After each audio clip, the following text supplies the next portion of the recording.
एक दिन सत्संग में ही कहा था यमुना किनारे कि आप 10,000 नाम का रोज जप का नियम लीजिए, आगे भगवान देखो तुम्हारा कैसे मंगल करते हैं। हाथ हमने कहा था हाथ उठाइए, लगभग सबने उठाया था, लेकिन कितने लोग 10,000 नाम जप उनमें से करते होंगे। नियम में ही इतनी सामर्थ्य है कि मन को वश में कर लेता है। जो नियम और नियम, मरना जीना दुख सुख हानि लाभ इसकी कोई परवाह नहीं, नियम से मन वश में होता है। उठने का नियम, खाने का नियम, जप का नियम, जो नियमावली होती है, दिनचर्या होती है, वो प्रायः गृहस्थी में बहुत कम लोग कर पाते हैं। विरक्ति में तो नियम से ही चलना ही होता है, और जो विरक्ति से नियम से नहीं चलता वो साधक नहीं है। पर गृहस्थी में भी यदि नियम से चले तो मन वश में हो जाए। मन को वश में करने के लिए नियम लेना आवश्यक है। मैं ये नियम लेता हूं, अब बार बार खाना, बार बार ऐसे करना, इससे मन तुम्हारा चंचल रहे। नियम ले लो, एक बार 11 बजे से 12 के बीच में भोजन करना है, एक बार 7 से 8 के बीच में भोजन करना है, बस बीच में पानी के अलावा और कुछ नहीं। कुछ नियम लो। एक बार दिन में भोजन करके अगर आपको ज्यादा मेहनत नहीं पड़ती तो काम चलाया जा सकता है।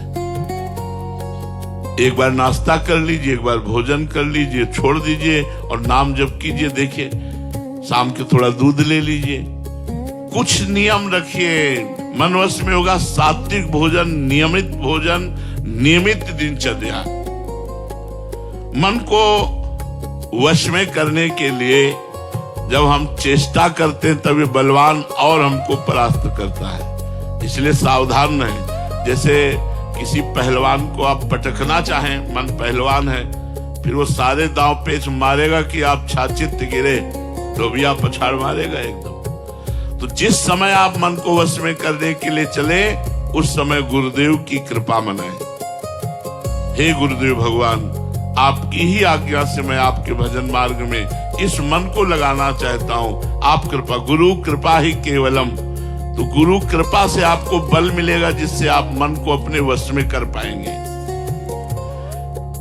घबराने की जरूरत नहीं, ऊबने की जरूरत नहीं, निराश होने की जरूरत नहीं और हारने की जरूरत नहीं। ये संसारी पुरुष क्या जाने, हारना क्या जाने, जो गिरा हुआ है वो गिरना क्या जाने। एक साधु थे, वो 100 बार भ्रष्ट हो चुके थे। उन्होंने सोचा कर ले, अब हम नहीं भजन कर पाएंगे। एक पेड़ के नीचे बैठे थे, सोचते थे इसी की डाल में कर लेंगे। तो देखा एक चींटा चढ़ रहा है, फिर गिरा, फिर देखा वो फिर चढ़ रहा है, फिर गिरा। कई बार चढ़ने पर गिरा, एक बार चढ़ गया। तो उन्होंने कहा यार हमको भी प्रयास करना चाहिए। बस फिर साधना में लगे और भगवत प्राप्त हो गए। ऊबना नहीं, घबराना नहीं, निराश नहीं होना और हारना नहीं। अपनी साधना में चलते रहना। यदि भ्रष्ट हो जाओ तो भी,